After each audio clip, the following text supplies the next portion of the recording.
안녕하세요. 예, 선생님들 안녕하십니까? 오늘부터 연도별 기출분석 들어가겠습니다. 연도별입니다. 순서는 객관식 문제 2009년부터 22년도까지 순차적으로 올라올 겁니다. 그리고 하면서 유아, 초등, 중등 순서대로 진행할 계획입니다. 쌤들 왜 22년도부터 가면 안 돼요? 했더니 아니요. 그 의미 없습니다. 그렇게 하면 큰일 납니다. 큰일 나는 이유가 뭐냐면 옛날 문제부터 훑어오면 쌤들이 하나의 패턴을 발견합니다. 무슨 패턴을 발견하냐면 이 문제가 또 나왔네. 근데 문제 묻는 양 방법이 달라졌네. 자세히 들여다보면 문제가 진화했네. 문제가 발전했네라고 느낄 겁니다. 근데 그 발전하는 방향들이 몇 번 반복되는 걸 살피면 무슨 문제가 나올겠네. 예상이 가능합니다. 그래서 기출 분석할 때는 반드시 선생님이 옛날 문제부터 올라와야 돼요. 그러면 용어가 변하는 거, 그리고 지금 그러니까 옛날 용어가 지금 어떻게 변해가는 거, 그리고 물어보는 방법들이 얼마만큼 교수님들이 밑밥을 던지는지, 그리고 또 옛날 문제부터 올라오면 되게 좋은 게 뭐냐면 선생님, 특히 객관식이나 다른 문제 중에서 지문을 구성하면서 교수님들이 그 개념들을 정리를 해요. 이거는 뭡니다 라고 지문상에 정리를 해놔요. 근데 그 지문상에 정리해 놓은 게 굉장히 깔끔하고 좋습니다. 그 지문상에 정리해 놓은 개념을 그대로 답이 옮겨서 도 답입니다. 교수님들이 정리해 놓은 답을 갖다가 답에 썼는데 그걸 답이 아니라 그러면 그 지문 자체나 그 문제 자체가 잘못된 거잖아요. 그죠? 그래서 그 지문, 그러니까 그렇게 지문들을 찾아내기도 옛날 문제부터 올라오면 되게 좋아요. 그리고 객관식 굳이 할 필요 있나요? 객관식 답만 알면 되잖아요. 아니요, 선생님. 객관식 우습게 하시면 안 됩니다. 객관식 보기 문제 하나하나, 보기 문제, 지문 하나하나가 굉장히 선생님 정성스럽게 들어간 문제들이에요. 그리고 객관식이 오히려요, 우리가 공부하기 더 좋습니다. 간략하게 정리되는 것도 많고, 거기서 답 가져올 것도 좋고. 자, 그래서 9년도부터 그렇게 올라올 거고, 그리고, 옛날 본 문제는 당연히 버릴 거고요. 그리고 교육과정 문제는 쌤들 옛날 2009, 2011 교육과정 문제는 지금 15년도 교육과정 문제로 바꿀 겁니다. 다 변형시켜서 제가 선생님 문제를 다시 말씀드릴 겁니다. 그리고 법도 옛날 그러니까 개정된 법 있잖아요. 지금 최근에까지 개정된 법. 그 개정된 법 지금 최근 걸 가지고 답을 잡을 겁니다. 답을 잡을 거예요. 그러니까 법 문제는 답이 달라지면 이거는 옛날 거였구나. 지금 새로 개정된 거는 이런 용어구나. 라고 바뀔 겁니다. 좀 이따가 선생님 들어가시 보시면 금방 무슨 말씀인지 이해하실 겁니다. 자, 그리고 해설서에 나와 있는 해설요, 선생님들 좀 꼼꼼하게 잘 봐주셨으면 좋겠습니다. 내용들이 어느 정도 잘 정리가 됐어요. 요것만 가지고 선생님, 요것만, 그러니까, 만약에 선생님들 공부를 하시는데 공부 방향이 아직 잘 안 잡히고 어떻게 될지 모르시다 그러면 차라리 해설서에 드린 내용들이 있죠. 그 개념 하나하나를 가지고 그걸 뼈대로 잡고 선생님들이 갖고 계셨던 거 공부했던 걸 붙이기 형태로 가셔도 괜찮습니다. 지금은 가장 효율적인 거 어떤 방법도 다 동원해야 됩니다. 그러니까 1월 달부터 쭉 와서 쭉 탄성을 붙어서 어느 정도 올라간 어느 정도 상승 곡선이 아니고 이제 시작합니다라고 한다면 차라리 해설해 놓은 내용에다가 선생님들이 알고 있는 걸 붙이십시오. 그렇게 정리해가는 방법도 괜찮습니다. 자, 그러면 말씀 이 정도 드리고 이제 들어가겠습니다. 참, 이거 하나만 더 말씀드릴게요. 저기 카페에 6월 공개 모의고사 올려놨습니다. 제 수업을 들으신 수강 선생님들은 그러니까 답안지에다가 답 작성해서 주시면 첨삭 다 해드립니다. 그러니까 답안지도 올려놨으니까 OMR 카드 올려놨으니까 거기다 쓰신 다음에 그걸 스캔 싸시든지 아니면 사진 찍으시든지 해서 하셔서 게시판에 올려주시면 좋고요. 아니면 안 되면 카톡이나 메일로 보내주십시오. 그러면 제가 첨삭해서 보내드리겠습니다. 근데 제가 첨삭할 수 있는 날은 요일은 토요일밖에 없습니다. 시간이 저한테 허락된 시간이요. 목금 강의하려고 화수 이렇게 오롯이 쏟고 그리고 일요일날 어머님한테 갔다 와서 월요일날 이렇게 하면요. 아무튼 토요일밖에 없어요. 그래서 토요일날 아무튼 제가 다 진행할 테니까 다른 평일날 안 해준다고 뭐라 하지 마시고요. 그리고 저는 개인적으로는 선생님들 첨삭 받은 답은 같이 공유를 했으면 합니다. 개인적으로는요. 왜냐면요.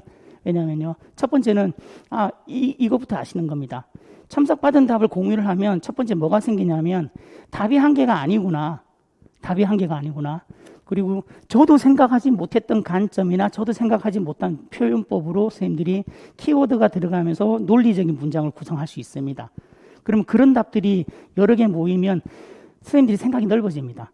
그래서 저는 개인적으로는 선생님들 시험 보시면서 혹은 우리 연도별 문제 보시면서 첨삭 같은 거는 첨삭을 할 경우 답은 좀 공유했으면 좋겠습니다. 그래야지 생각이 넓어집니다. 그리고 절대로 본인의 생각을 묻지 마십시오. 펼치십시오. 답은 한 개다. 책 있는 것만 답이다. 이런 식으로 하면 선생님 사고력 안 늘어납니다. 문제 해결력, 응용력 안 생깁니다.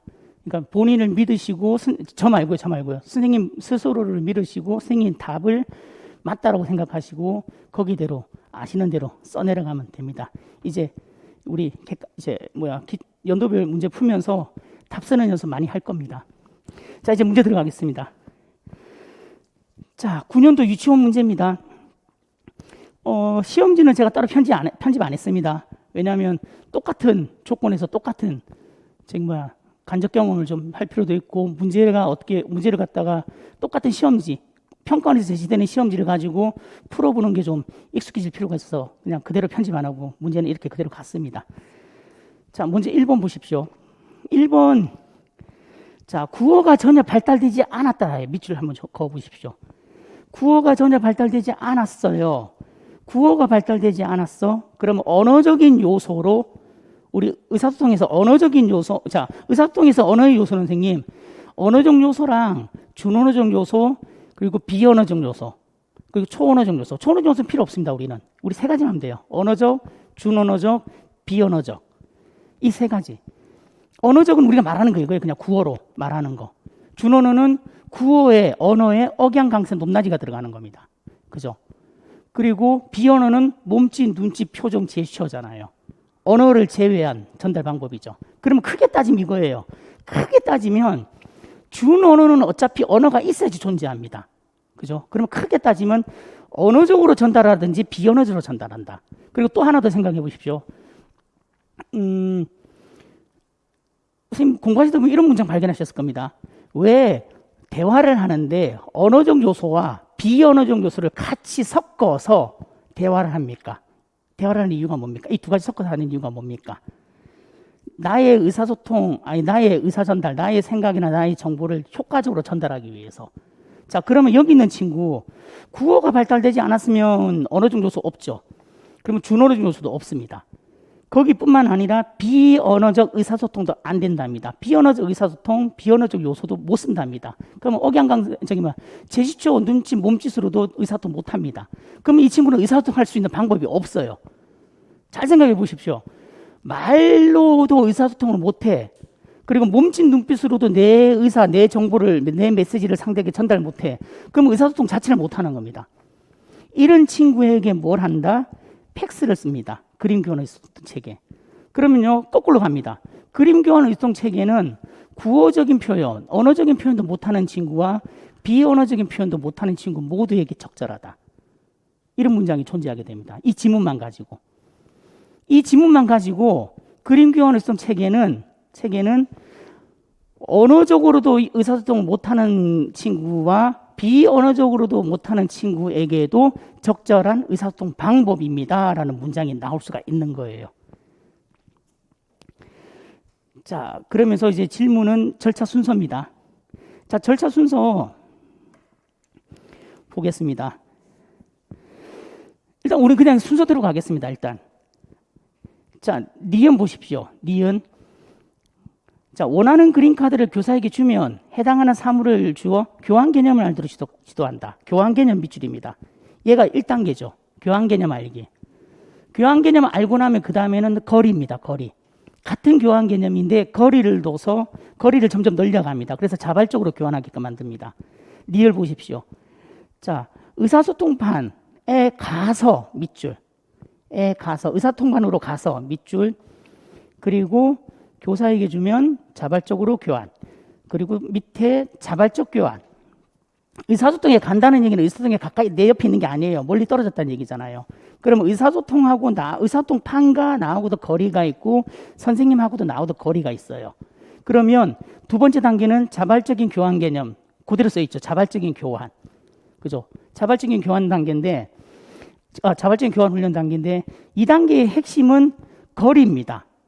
나하고 학생하고 의사소통반의 거리. 그리고 학생하고 선생님하고의 거리입니다. 이게 핵심입니다. 자, 세 번째 보겠습니다. 디귿. 선호하는 그린카드와 선호하지 않는 사물 그린카드 중 선호하는 것을 식별하도록 들어간다.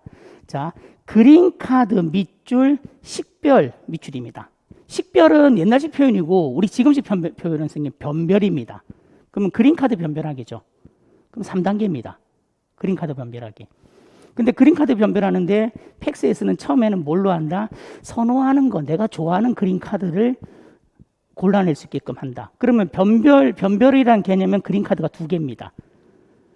그러면 1, 2단계는 그린카드가 하나예요. 3단계부터 그린카드가 2개입니다. 3단계부터 그린카드가 2개가 등장하기 시작하는 겁니다. 자, 그리고 이제 기억 남았죠. 기억 갔더니 문장판의 문장 밑줄, 문장판의 문장. 얘는 이제 문장으로 표현하는 거죠. 그죠? 4단계에서 변별해서 갖고 5단계에서는 문장으로 가는 겁니다. 자, 근데 여기서는 6단계는 안 나왔어요. 유아과정이니까 6단계가 안 나왔습니다. 만약에 선생님들 초등이면 6학년 정도 해가지고 6단계 나올 수 있고요. 만약에 중학교, 고등학교였으면 선생님 6단계가 나왔을 겁니다. 여긴 5단계까지밖에 안 나왔어요. 자, 일단은 그러면 아까 말씀드린 거, 자, 이런 질문, 이런 문장이 나와도 맞는 말입니다. 그림 교환 의사소통 체계는, 언어적으로 의사소통이 힘든 친구나 비언어적으로 의사소통이 힘든 친구 모두에게 적절한 의사소통 방법이다. 요 문장 기억하셔야 됩니다. 그리고 이제, 그렇게 개념을 잡아주시고, 자, 이거 하나만 찾고 가겠습니다. 자, 1번 문제입니다. 1번 문제에서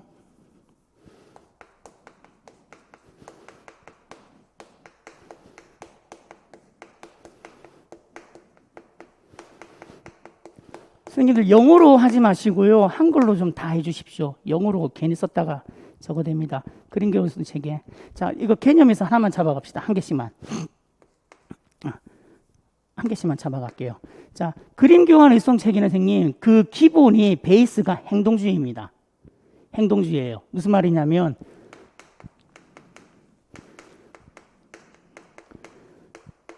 얘는 자극, 반응, 강합니다. 그죠? 이거 나왔잖아요, 이번 시험에요. 이게 왜 나왔는데? 팩스가, 그림 교환 의사소통 체계 자체가 베이스가 행동주의니까 나온 거예요. 그러면 자극이 뭐예요? 그린카드.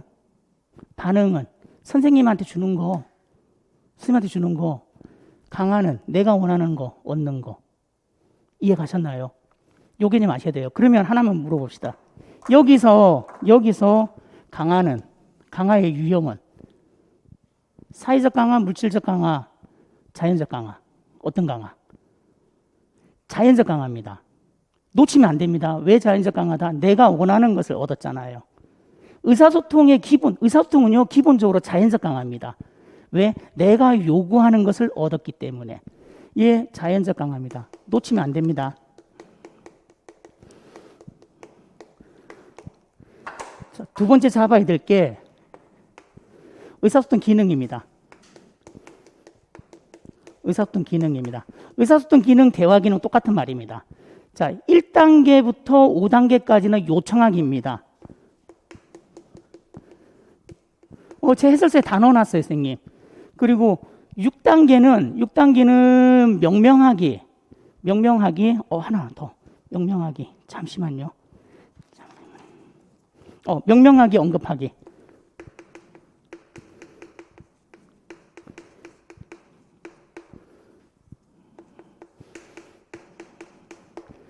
명명하기, 언급하기.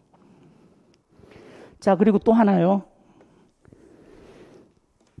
절대로 놓치면 안 되는 게, 이 명명하기 요청하기를 왜 의사소통에서 1단계부터 이 의사소통 기능을 가져왔을까? 팩스에서 그림교환 의사소통 체계에서 그림교환 의사소통 체계에서 요청하기 기능을 1단계부터 적용한 이유가 무엇입니까? 쓰라면 어떻게 써야 될까요? 요청하기 기능을 가져온 이유가 뭐냐는 거죠. 1단계부터 요청하기 기능을 가르친 이유가 뭐냐는 거죠. 동그라미 4번 보십시오. 해서서. 별표 3개짜리입니다. 요청하기를 첫 번째 의사소통 행동으로 가르친 이유, 요청하기 기능을 의사소통 기능으로 가르친 이유는 세 번째 줄, 기억에 하나, 둘, 세 번째 줄. 자연적으로 의사소통 행동이 강화받을 수 있기 때문이다. 요거 중요한 문장입니다. 왜냐하면 요청하기 이거잖아요.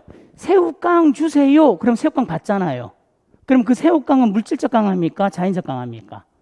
새우깡은 자연적 강화예요. 그러면 요청하기 기능은 그 자체가 자연적 강화를 가져오게끔 돼 있습니다. 그러면 애가요. 의사소통을 강화를 받으니, 내가 했던 말에 대해서 강화를 받으니, 그럼 좀 더 적극적이고, 그죠? 자발적으로 움직일 거 아닐까요? 핵심은 이거예요. 요청하기 기능을 가져온 이유가 뭐냐? 이 요청하기 기능으로 인해서 자연적 강화를 받는다. 그래서 아동이 의사소통에 좀 더 자발적인 의사소통을 시도한다. 이게 핵심입니다. 그렇게 좀 정리해 주셔야 됩니다. 자, 그리고 또 하나요. 이 그림교환 의사소통 체계는요, 의사소통 시도, 대화 시도. 자, 의사소통, 대화, 화용론 다 똑같은 말입니다. 의사소통, 대화, 화용론 다 똑같은 말입니다.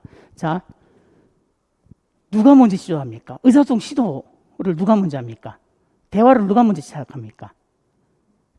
학생입니다. 학생, 아동. 학생이 먼저 합니다. 아동, 학생이 먼저 의사소통을 시도합니다. 자, 특수교육의 선생님, 우리가 배우는 특수교육의 모든 것들을 다 통틀어서, 의사소통 관련된 것 모든 걸 다 통틀어서 학생이 먼저, 아동이 먼저 의사소통을 시도하는 건 2개밖에 없어요.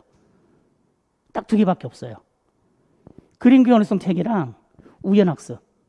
우연학습도 애가 먼저 하잖아요. 언어적이든 비언어적이든 하든지 애가 먼저 시작하잖아요. 그리고 이 둘 다 또 특징은 둘 다 자연적 강화예요. 자, 우연학습에서 학생이 먼저 하죠. 그러면 자동차 보고 자동차 하잖아요. 그럼 자동차 달란 얘기잖아. 자동차 주세요 하고 요구하고 있는 거잖아요. 요청하고 있는 거잖아요.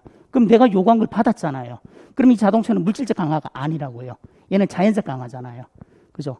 자연적 강화이기 때문에 자연적 강화죠. 그래서 그림교환 의사소통 체계와 우연학습은 둘 다 강화의 유형은 자연적 강화다. 그리고 의사소통의 기능, 대화의 기능, 화용론의 기능은 요청하기다. 둘 다 동일한 겁니다. 왜?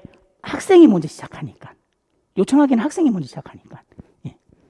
자, 그렇게 잡아주시고 이제 저거 잠깐 들어가 보겠습니다. 우리 해설서. 자, 그리고 팩스는요, 오늘 하는 시간, 요 시간에 선생님들 팩스 딱 잡은 거 가지고 앞으로 모든 팩스 문제 다 해결합니다. 오늘 잡은 이 팩스 문제 좀 시간이 걸리겠지만 요거 가지고요, 앞으로 팩스 관련 문제는 다 해결할 수 있다고요. 다 해결할 수 있습니다. 자, 그 개념은 아까 말씀드린 거 1번에 보면 무바라, 채소바라 이런 애들 나온다고 돼 있고, 이거 하나만 더 갑시다. 자, 하나만 더 가져가요. 선생님들 많이 헷갈리시는 부분인데, 그림교환 의사소통 체계에서는 그린카드 쓰죠. 그린카드 쓰잖아요. 뭐 사진도 괜찮고 칼라든 흑백이든 뭐 상관없어요. 그린카드, 그러니까 사진카드든 그린카드든 그냥 그린카드로 표현할게요. 그린카드 쓰잖아요. 칼라든 흑백이든 사진이든, 그죠? 이 그린카드, 얘가요, 그림으로 교환하는 의사소통이죠. 의사소통은 대화죠. 이 그린카드가 어휘입니다. 얘가 어휘라고요. 얘가 어휘고요. 또 말입니다. 그리고 얘가 대화입니다. 조심하십시오.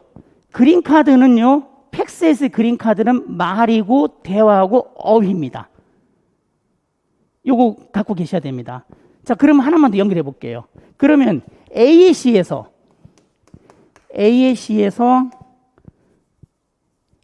상징 쓰죠.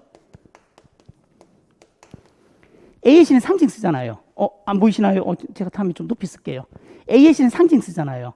상징은 PCS 상징도 있고, 그러니까 선화상징으로 돼 있는 그런, 선화상징으로 돼 있는 것들. 그러면 상징도 선생님, 어휘고, 말이고, 대화입니다. 자요, 잘 생각해 보세요. 새우깡 그림카드가 있어요. 그림교양 의소통 체계에서 새우깡을 선생님한테 주는 거는 이 얘기잖아요. 새우깡 주세요. 이 개념이죠. 그럼 애가 지금 새우깡 달라고 말을 한 거잖아요. 그림카드는 말이라고요. 어휘라고. 그러면 상징에서, AAC에서, 보안대체 의소통 체계에서 상징이 있어요. PC에서 상징이 있어요. 만약에 이런 상징이 있어요. 주세요라는 상징이에요. 주세요라는 상징이 있어요. 걔가 그걸 딱 눌렀어. 그러면 주세요라고 말을 하죠. 말이 나오죠. 애 대신에 말이 나오는 거잖아요. 그러니까 이 상징은 어휘고 말이고 대화라고요. 그러면 이렇게까지 잡으면요. 이렇게 설명드린 이유가 뭐냐면 나중에 4단계 때문이에요. 4단계에서 문제가 엮일 수가 있습니다. 자, 반드시 기억하십시오. 그림교양 의소통 체계에서의 그림카드는 말이고 언어고 어휘고 대화다. AAC의 상징도 마찬가지다. 자, 그러면서 이제 개념은 아까 말씀드린 대로 한 번만 좀 봐주시고 특히 자연적 강화라는 부분 이해를 하셔야 됩니다. 그리고 의사소통이라는 것 체계, 의사소통 자체가 선생님 자연스러운 상황에서 일어나요. 그러면요, 여기는 지금 우리가 하는 자극 반응 강하지만 엄밀히 따지면요, 자연적 자극, 자연적 반응, 자연적 강화입니다. 의사소통은 자연스러운 상황에서 일어나잖아요. 그러니까 자연적 자극, 자연적 반응, 자연적 강화가 됩니다. 자, 일단은 첫 번째 이제 예상해 볼 문제입니다. 왼쪽 밑에 있는 거 출제 예상 및 응용. 자, 뭘 할 수 있느냐? 무슨 문제? 이제 그림교원 의소통 전반적으로 크게 그림교원 의소통 체계를 단계 들어가기 전에 개념 자체만 갔을 때 첫 번째 예상할 수 있는 거. 의사소통 기능, 화해무직 기능, 대화 기능. 다 똑같은 말입니다. 1단계부터 5단계까지는 요청하기, 요구하기 기능을 씁니다. 6단계는 언급하기, 명명하기 기능을 씁니다. 구별해 주셔야 됩니다. 유아 선생님은 요 단계 안 나옵니다. 6단계. 나올 수가 없어요. 유아 단계에서는 거기까지 못 갑니다. 초등생님들 충분히 나올 가능성이 있습니다. 그래서 1단계에서 5단계, 6단계. 의사소통 기능 구별해 주셔야 됩니다. 그리고 두 번째, 강화의 유형을 물어봅니다. 강화의 유형이 뭐다? 자연적 강화다. 1단계에서 5단계, 근데 이것도 나눠야 돼요. 1단계에서 5단계까지는 자연적 강화인데 6단계는 사회적 강화나 혹은 토큰 같은 물질적 강화입니다. 6단계 가서 한번 확인해 보면 됩니다. 자, 그리고 이렇게 강화 유형이 자연적 강화인 이유는 사회적 상황 속에서 의사소통 행동을 가르치기 때문입니다. 사회적 상황이라는 얘기는 자연스러운 상황입니다. 의사소통이 일어나는 자연스러운 상황. 그러면 자연스러운 상황, 자연적인 자극이네. 자연스러운 상황, 자연적인 자극이잖아요. 그러면 그 자연적인 자극이면 당연히 자연적인 반응이고 따라서 당연히 자연적 강화죠. 흐름이 그렇게 갑니다. 그래서 요거 동그라미 3번 이유 선생님들 꼭 한번 정리해 주셔야 됩니다. 자, 이건 전반적인 거고 이제 그림교원 의소통 체계 단계 보겠습니다. 오른쪽. 자, 단계 교환 개념 알기, 자발적인 교환 개념, 그림 변별, 문장 만들기, 질문에 대답하기, 질문에 답하면서 설명하기. 그게 있고 옆에 가로도 있습니다. 요거는 기출 문제, 기출에서 나온 지문들입니다. 기출에서 가져온 정리. 그러니까 우리 전공서요, 우리 강론서에 막 선생님들마다 교수님들마다 달라요. 용어 표현이. 근데 기출에 있는 걸로 제가 이렇게 갖고 와서 정리해 놨습니다. 그래서 기출 용어로 선생님 잡아 주십시오. 이 네모는 기출 용어로 보시면 됩니다. 자, 첫 번째 1단계 교환 개념. 교환 개념, 자, 조심하셔야 됩니다. 자, 교환 개념은 선생님이 학생이 그 카드를 갖다가 선생님 손에 주는 것까지입니다. 자, 주는 것까지입니다. 근데 조심해야 될 거. 이 1단계에서 이루어지는 촉진 방법은 1단계에서 이루어지는 촉진 방법. 자, 먼저 자극 촉진, 반응 촉진. 둘 다 가능합니다. 자극 촉진, 반응 촉진 둘 다 가능합니다. 자, 그런데 반응 촉진 쪽이 더 강해요. 자, 그럼 반응 촉진 중에서 1단계에서 이루어지는 촉진은 신체적 촉진이에요. 물론 뭐 모방하기, 모방하기 촉진, 몸짓 촉진 가능합니다. 가능한데 궁극적으로 제일 많이 사용할 수밖에 없는 게 신체적 촉진입니다. 근데 조심해야 될 거. 1단계에서 쓰면 안 되는 촉진. 언어적 촉진입니다. 언어 촉진 안 됩니다. 자, 그러면 선생님 1단계에서 우리가 많이 알고 있는 시각적 촉진 안 되나요? 시각적 촉진 자체가 존재할 수가 없습니다. 팩스에서는. 왜? 그린 카드잖아요. 사용하는 게 그린 카드인데 이미 그게 그림인데 어디다 대고 시각적 촉진을 줘요? 줄 수가 없죠. 그죠? 그래서 반드시 아셔야 됩니다. 1단계 신체적 촉진. 반응 촉진에서 신체적 촉진. 그리고 또 조심해야 될 거 언어적 촉진 쓰면 안 된다. 1단계 진행하면서 모방하기도 나올 수도 있고, 선생님, 모방하기 촉진, 모방하기도 나올 수도 있고, 몸짓 촉진도 나올 수 있어요. 근데 신체적 촉진이 제일 강하다고 생각하시면 됩니다. 자, 두 번째 2단계. 2단계의 개념은 의사소통판과 아동의 거리가 늘어난다.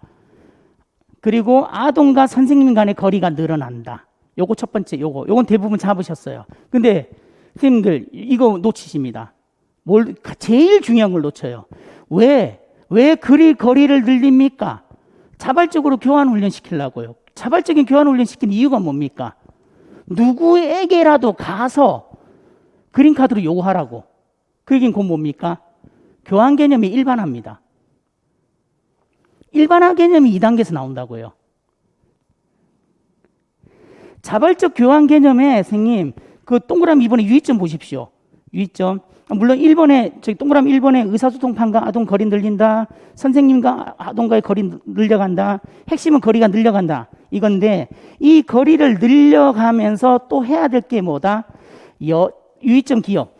여러 의사소통 대상자에게 훈련을 받도록 한다. 여러 의사소통 대상자에게 훈련을 받도록 한다. 그 얘기는 곧 뭐예요? 일반화잖아요. 자발적 교환 개념의 일반화입니다. 아니면 교환 개념의 일반화. 그냥 일반화 쓰셔도 됩니다. 2단계부터 일반화가 등장하는 겁니다, 선생님들. 일반화가 등장해야지 선생님 대화를 할 거 아니에요. 특정 사람하고만 대화하면 그건 대화가 아니죠. 그죠? 그리고 팩스 우리 전제 조건에 그랬잖아요.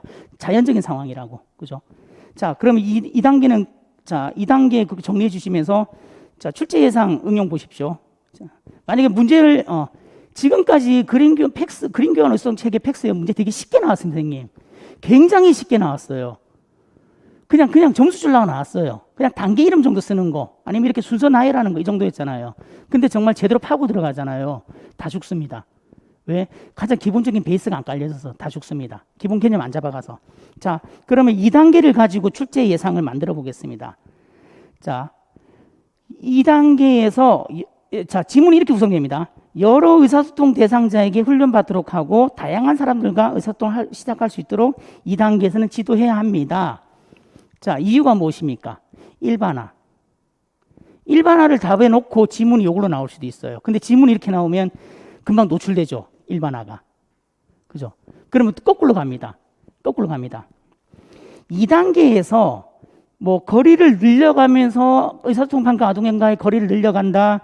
그리고 의사소통 대상자와 거리를 늘려간다. 얘기 다 해요. 지문 다 나왔어. 자, 이거 말고도 교사가 2단계 지도 시 반드시 해야 할 거. 교환 개념이 일반화입니다. 교환 개념이 일반화 써도 되고, 일반화 시킨다 써도 되고, 아니면 다양한 사람과 여러 의사소통 대상자와 대화할 수 있도록 훈련시킨다 써도 되고, 여기 있는 기억, 동그라미 1번 이거 그대로 써도 되고요.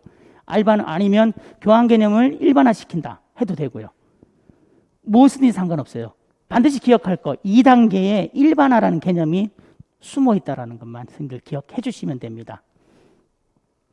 3단계는 식별하기입니다. 자, 3단계부터 선생님 굉장히 재밌어집니다. 3단계부터는 그린카드 2개죠. 자, 대부분 상단계 식별하기 하면 선생님들 요것만 생각하십니다. 선호하는 그린카드와 선호하지 않은 그린카드를 놓고 식별한다. 자, 우리가 식별한다, 변별한다고 했을 때 선생님 반드시 떠올려야 될 게 있습니다. 행동수정에서. 변별 자극, 변별 훈련, 자극 통제. 이거 그거랑 똑같잖아요. 변별한다며. 변별의 개념이 2개 갖고 둘 중에 하나 고르는 거잖아요. 3단계부터 변별한다며. 그러면 당연히 선생님 변별 자극, 변별훈련, 자극통제가 당연히 들어오는 거죠. 그러면 3단계부터는 재밌는 일이 뭐다? 우리가 알고 있는 변별훈련, 자극통제와 관련된 촉진과 용암이라는 개념이 들어올 수밖에 없어요. 3단계부터. 그래서 한 장 넘기시면 출제 예상 문제 보시면, 자, 3단계는 선생님들 뭐랑 같이 엮어야 된다? 변별훈련과 자극통제 같이 엮어야 됩니다. 변별과 자극통제 엮으면 또 뭐랑 같이 엮어 들어가요?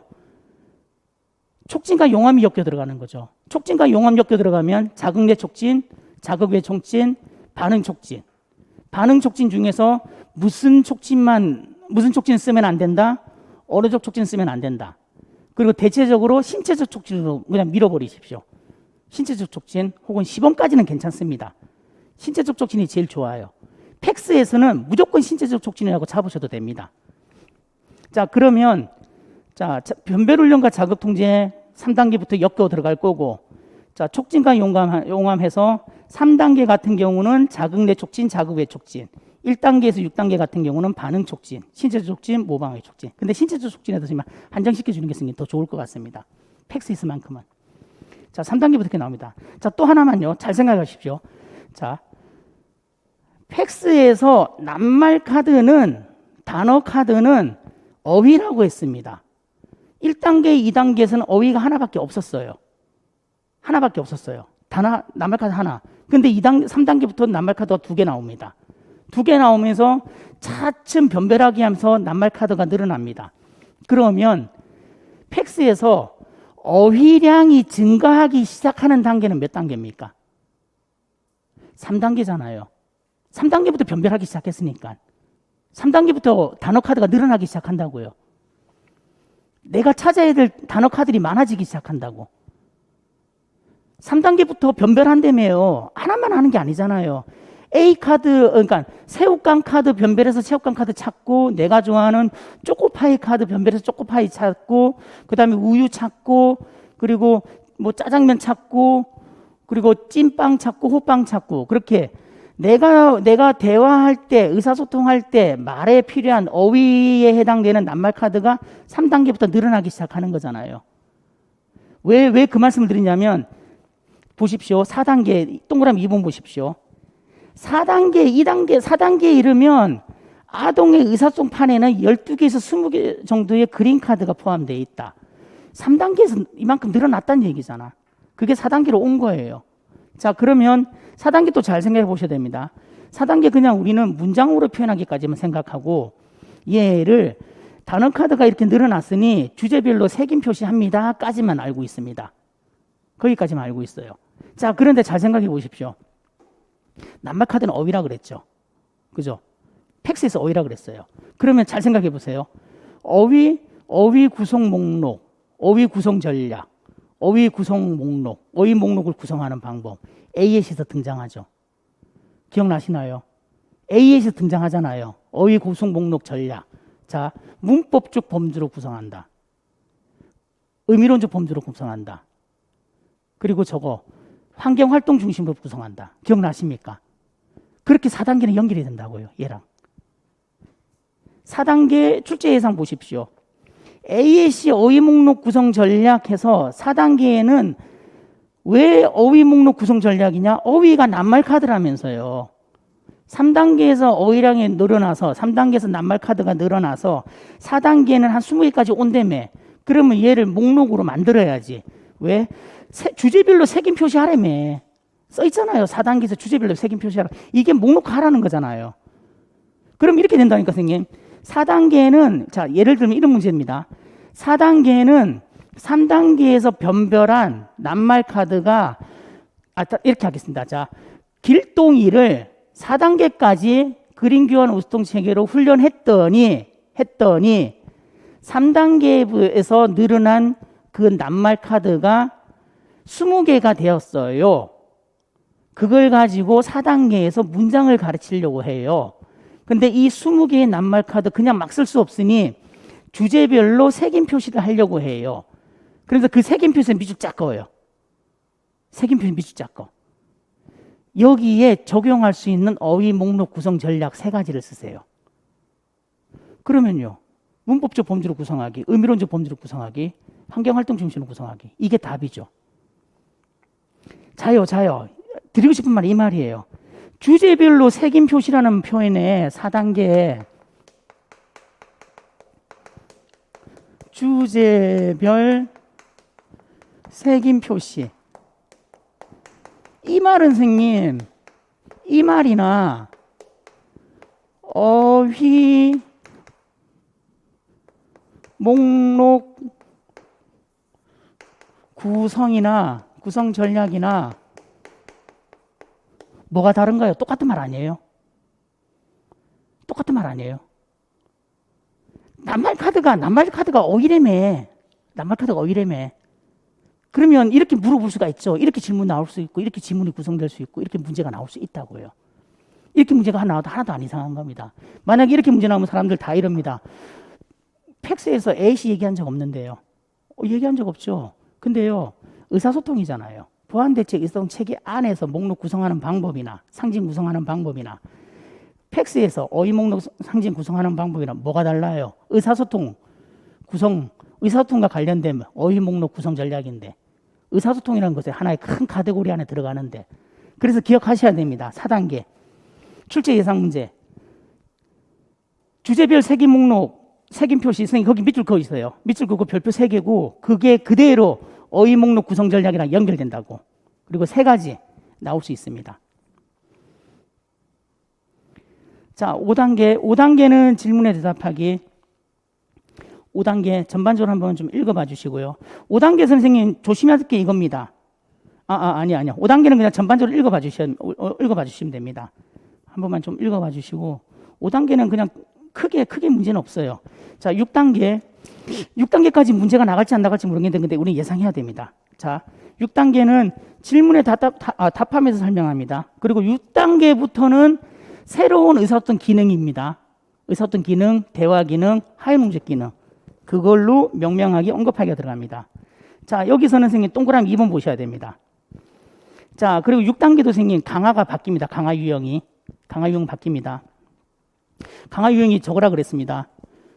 6단계부터는 토큰 같은 강화나 토큰 같은 강화물이나 아니면 칭찬이라 그랬습니다. 동그라미 2번. 자, 선생님이 뭘 보고 있니? 라고 했을 때, 무엇을 보고 있니? 라고 했을 때, 아이가 저는 무엇을 보고 있어요? 라고 하면 조심해야 될 거는 동그라미 2번에 아동이 본 것과 상관없는 보상물을 준다. 연관되지 않은, 상관없는. 자, 왜 그러냐면, 선생님, 이거 보십시오. 뭘 보고 있니? 비행기를 보고 있어요.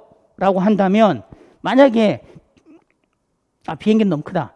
자, 뭘 보고 있니? 했더니, 핸드폰을 보고 있어요. 라고 했어요. 그럼 이 핸드폰을 아이한테 주게 되면, 애는 무엇을 보고 있어요가, 요청하기 기능으로 알게 된다고요.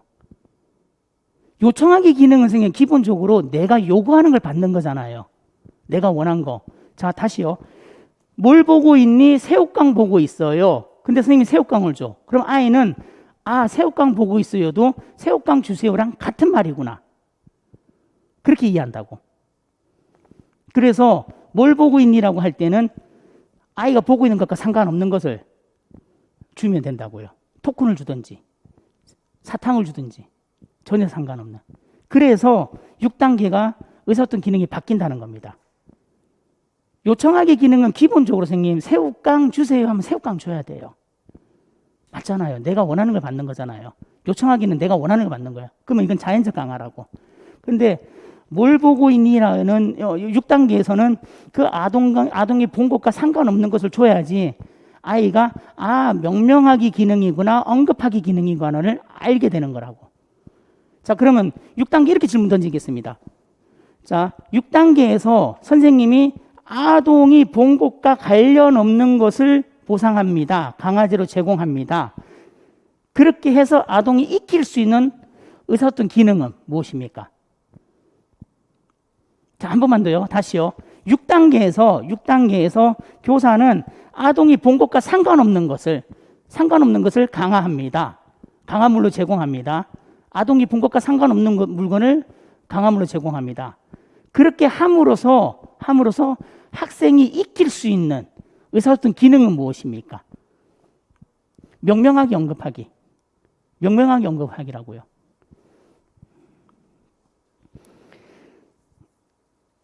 자, 그래서 그 기억님 보면 뭘 줄까요? 뭘 줄까는 선생님 뭐뭐 주세요이기 때문에 요청하기 기능이잖아요. 동그라미 기억. 이번에 동그라미 기억. 뭘 줄까는 이거잖아요. 뭘 줄까? 새우깡 주세요. 그러면 요청하기 기능이잖아. 그죠? 근데 뭘 보고 있니는 그냥 칭찬, 토큰 같은 강화물 이렇게 잡으시면 된다고요. 자, 봐요. 잘 생각해봐요. 뭘 보고 있니? 비행기 보고 있어요. 그럼 비행기 갖다 줄 거예요? 아니잖아요. 그죠? 그러니까 비행기 보고 있구나라고 칭찬해 주는 거라고요.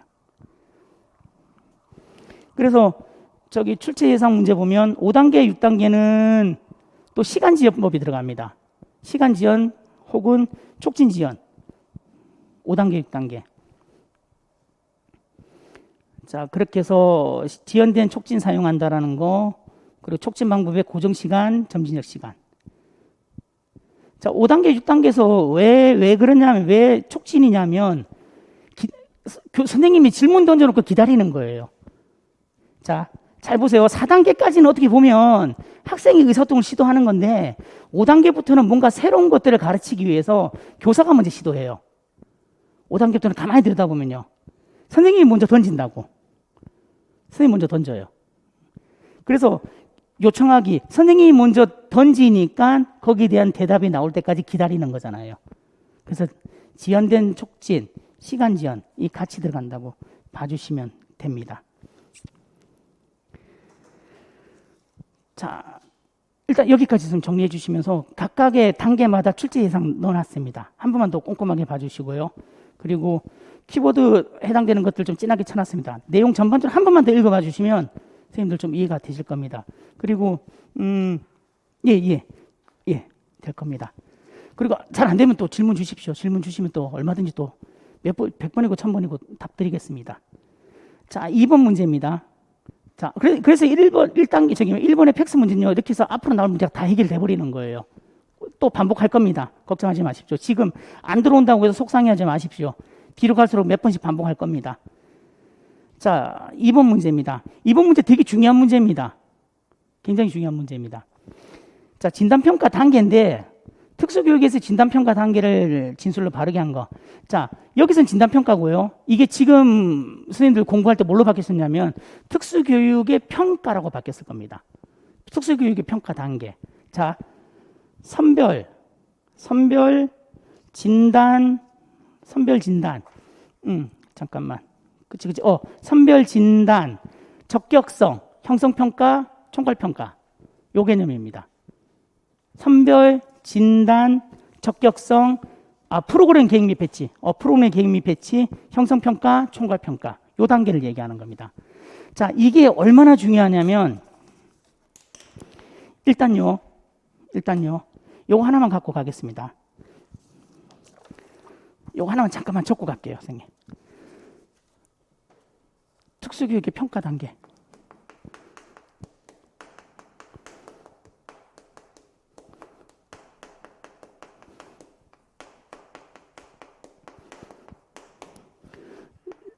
자, 선별입니다.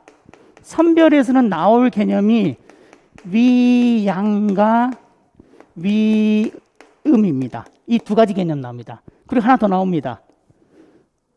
의례정 중재. 이 세 가지 개념이 나옵니다. 반드시 아셔야 됩니다. 그리고 이 의례정 중재는요, 위양하고 연결됩니다. 자, 일단 이렇게만 잡아 놓으십시오. 그림만 하나 그려 놓으세요. 그냥 그림 하나만. 선별은 위양, 위험, 의례정 중재 세 가지가 나와. 근데 의례정 중재는 위양과 연결될 거야. 일단 이렇게만 잡아 놓으세요. 그리고 진단은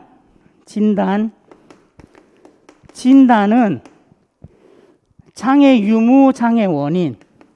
장애 유무, 장애 원인. 그래서 얘가 이 정보가 어디로 간다? IP로 간다. 이 개념까지 잡으셔야 돼요. 진단에서는 유형, 유무, 원인, IP. 그리고 적격성. 일로 갈까요? 그 다음에 적격성, 적부성. 글씨가 막 날립니다, 지금. 적격성, 적부성. 자, 얘는요, 선생님, 얘는 바로 다이렉트로 특수교육법입니다.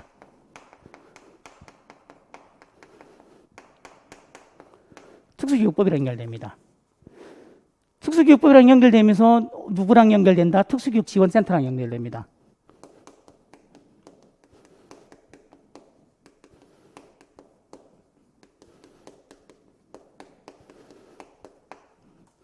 특수교육 대상자잖아요. 자, 그리고 네 번째는 프로그램 계획 및 배치입니다. 프로그램, 아이고, 글씨가 날립니다.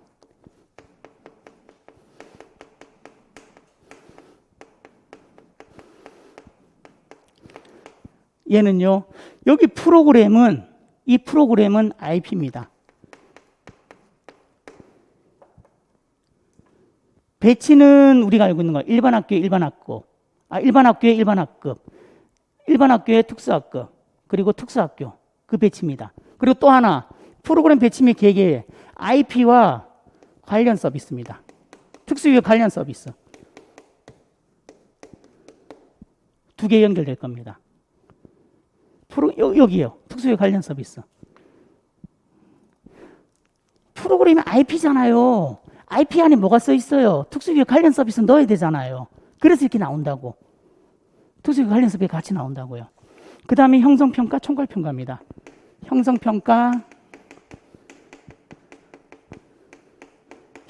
저거랑 연결해야 됩니다. 저기 뭐야, 이름이 잠깐 생각난다. CBM인데 CBM이 뭐였지? 교육과정 중심 측정이, 교육과정 중심 측정. CBM요. 교육과정 중심 측정입니다. 얘랑 연결됩니다. 그 다음에 총괄평가. 총괄평가나 총합평가 똑같은 말입니다. 얘는 기말고사, 중간고사, 기말고사 얘기하는 겁니다. 평가 단계 이렇게 심플하게 저 그림 먼저 그려놓고 시작하셔야 됩니다. 자, 요거 선생님 굉장히 선생님들 쉽게 생각하거든요. 특수교육 평가. 근데 이거는 얼마든지 법이랑도 연결돼서 나올 수 있고, 그리고 중재반응 모델하고도 연결돼서 충분히 나올 수 있습니다. 중재반응 모델하고도요. 자, 보겠습니다. 일단 문제 먼저 보겠습니다. 자, 특수교육 진단평가 단계에 관한 진술로 바른 것은 해서 1번, 동그라미 1번은 장애 여부와 특성 및 정도지 않습니까?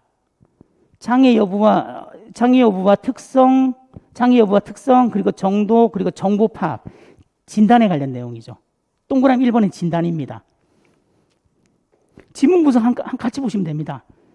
그리고 개별화 교육 작성에 필요한 아동의 현행 수준 파악한다. 유무와 원인을 파악하는 거잖아요. 이게 현행 수준, 이게 알아야지 현행 수준 나오는 거죠. 현재 수준 아는 거는 진단이라고요. 진단에 해결됩니다. 동그라미 2번에 IP 작성에 필요한 아동의 현행 수준을 파악하는 것은 진단에 관한 내용이다 하면서 해설이 이렇게 돼 있잖아요. 장애 유무뿐만 아니라 원인을 파악해야지 어떻게 중재할지가 나오죠. 그래서 진단에 관련된 겁니다. 그리고 진도 및 점검, 프로그램 평가, 학기 초에 아동의 잠재 능력에 관한 정보 파악, 진도 점검, 진전도 확인, 형성평가죠. 형성평가입니다. 3번은 형성평가 얘기하는 겁니다. 자, 지문 분석에 형성평가 밑에 총괄평가에 관한 설명도 넣어놨습니다. 한번 봐주시면 됩니다. 자, 그리고 5번. 진단은 프로그램 실시 중 프로그램 효과를 파악하기 위해서 필요할 때마다 아동의 진전에 관한 정보를 수집한다. 아동의 진전에 관한 정보 수집한다. 그러면 형성평가죠.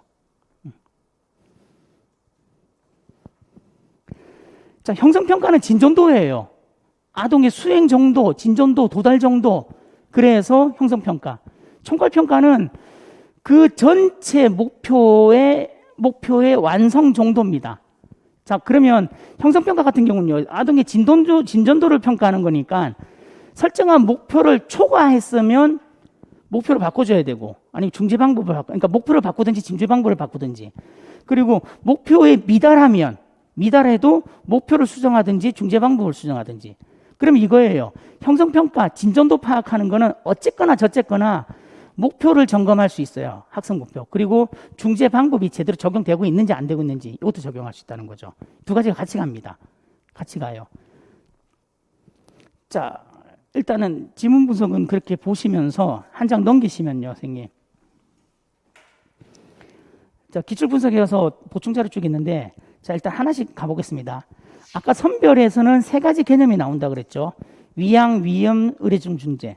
자, 먼저 의례중 중재 동그라미 3번에 넣어놨습니다. 의례중 중재는 개념이 이렇습니다. 공식적으로 어떤 심정평가를 가기 전에 일반 학급, 일반 교육입니다. 의례중 중재의 책임은요, 특수교육이 아니에요. 일반 교육입니다. 의례중 중재는 일반 교육에서 하는 비공식적인 문제 해결 과정입니다. 요거 기억하셔야 됩니다. 동그라미 3번, 의례중 중재 밑줄, 그리고 일반 학급, 그러니까 일반 교육이라고요. 일반 교육에서 사용되는 비공식적인 문제 해결 과정 밑줄. 요렇게. 비공식적이라는 얘기는 뭐냐면요, 선생님. 표준화되지 않았다는 얘기예요. 그리고 잘 생각해 보십시오. 일반 교육에서 사용하는 교육 방법은 교육 과정대로 가는 거예요. 일반 교육 과정대로 가는 거예요. 이 일반 교육 과정이 어떤 룰이 있냐고. 이렇게 해야 됩니다. 저렇게 해야 됩니다. 없잖아요. 그래서 비공식적인 절차라고 표현합니다. 자, 이렇게 오른쪽 올라갑니다. 오른쪽 기억. 이렇게 의례중 중재를 하는 이유는 특수교육이 필요하지 않는 아동을 심층평가에 의뢰하는 위양을 줄이는 데 목적이 있다. 이게 핵심입니다. 의례중 중재의 목적은 위양을 줄인다. 이렇게 써도 되고, 아니면 특수교육이 필요하지 않은 특수교육이 필요하지 않은 아동을 심층평가에 의뢰하는 것을 줄이기 위한 것이다. 이렇게 써도 됩니다. 아니면 특수교육이 필요한 것들은 잘못 선별되는 이런 것들을 줄인다라고 써도 됩니다. 상관없습니다. 문장은 핵심은 이거예요. 불필요한 것들을 줄인다는 게 핵심입니다.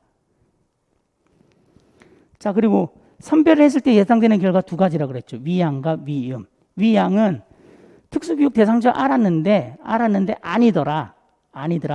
위양의 양자는 양성입니다. 위자는 가짜입니다. 양성인 줄 알았더니 가짜, 양성이 아니더라 이거고. 자, 위음은 음성인 줄 알았는데 알고 보니 양성이더랍니다. 그러면 특수교육 대상자가 아니라고 생각했는데 알고 봤더니 특수교육 대상자입니다라가 되는 거예요. 그죠? 그렇게 됩니다. 그러면 핵심은요. 자, 핵심은 동그라미 2번입니다. 위험의 문제가 더 심각해요. 왜? 특수교육 대상자로 판단돼야 되는데 특수교육 대상자 아니라고 된 거잖아. 그러면 얘는 그 기간 동안 특수교육을 받을 수 있는 기회를 상실한 거잖아요. 그래서 동그라미 2번.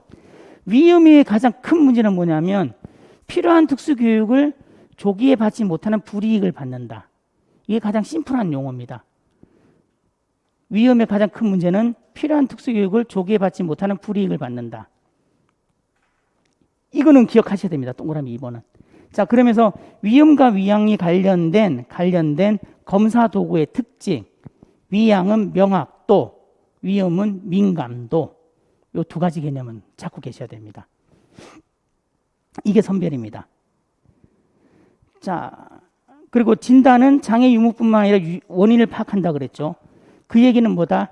자, IP 잘라면 우리가 그거 기억나시나요, 선생님?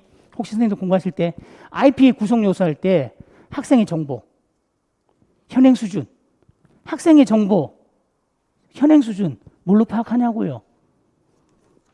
그거 검사 도구로 파악하잖아요. IQ 얼마입니다. 생활 연령 얼마입니다. 사회 성숙도 얼마입니다. 적응 행동 얼마입니다. 언어성 능력 얼마입니다. 이거 다 검사 도구로 하는 거잖아요. 그러니까요. 진단은 검사 도구잖아요. 진단 평가에서 사용한 검사 도구, 표준화된 검사 도구. 그거 가지고는 현행 수준을 알 수 있다는 거예요. IP 짜는데. 자, 근데 여기서 하나 더 나가야 됩니다. 선생님들. 자, 이런 문장 혹시 기억하시는지 모르겠다. 잘 들어보십시오. 개별화 교육계획, 학생에 관련한 교육계획을 짤 때는 표준화된 검사 도구만으로는 부족합니다. 정보가. 그래서 비표준화된 검사 도구를 통한 정보도 같이 가져와야 됩니다. 혹시 문장 기억나십니까? 자, 무슨 말이냐면 표준화된 검사 도구, 이거 지금 진단에서 사용하는 표준화된 검사 도구잖아요. 이 표준화된 검사 도구는 예를 들어서 저거라고 칩시다. 이거 위스크 5, 윅슬러 5 생각해요. 윅슬러 5에서는 얘의 지금의 지능 지수는 알 수 있죠. 그죠? 그러면 우리가 대강 지능 지수가 얼마니까 인지적인 요소들은 어떻게 좀 낮추고 왜 다른 요소들을 높이면 좋겠다까지는 짤 수 있어요. 하지만 구체적으로 어떻게 짤 건데? 구체적으로 웩슬러에서 나오는 검사도구 결과 가지고 구체적으로 짤 수 있냐고요. IP를 못 짜잖아요. 그 구체적인 걸 짜기 위해서는 비표준화된 검사도구가 들어와야 된다고요. 비표준화된 검사도구. 자, 나중에 우리 시험 보면 우리 뒤에 진도 나가면서 선생님 그 문장에 뜰 겁니다. 지금은 기억하십시오. 개별화 교육계획을 제대로 계획하려면 표준화된 검사 도구의 정보만으로는 부족합니다. 왜? 걔들은 여기 진단에서 얘기하듯이 장애 유무와 장애의 원인과 현행 수준만 얘기하니까. 그래서 제대로 된 개별화 교육계획을 짜려면 비표준화된 검사 도구의 정보도 가져와야 됩니다. 지금은 그것만 기억하십시오. 나중에 나올 겁니다. 좀 더 명쾌한 문장으로 말씀드리겠습니다. 자, 적부성, 적격성 들어가겠습니다. 적부성, 적격성은 특수교육 대상자입니다. 자, 이렇게 됩니다. 진단까지는 지적장애를 가지고 있어요. 지적장애예요.까지입니다. 진단까지는 지적장애입니다. 장애입니다. 정서행동 장애입니다. 여기까지 표현입니다. 적격성은 그래서 법에 준하는 선정 기준에 따라서 학습의 문제가 심각하면, 학습 결손이 심각하면 특수교육 대상자라고 합니다. 그래서 선생님, 우리 특수교육법은요, 장애라는 표현이 없어요. 장애, 지적장애, 이런 표현이 없습니다. 다 특수교육 대상자라고 표현하지. 그러면 이 얘기랑 똑같아요, 선생님. 선생님 혹시 들어보셨나 모르겠다. 잘 보세요. 정서행동장애입니다.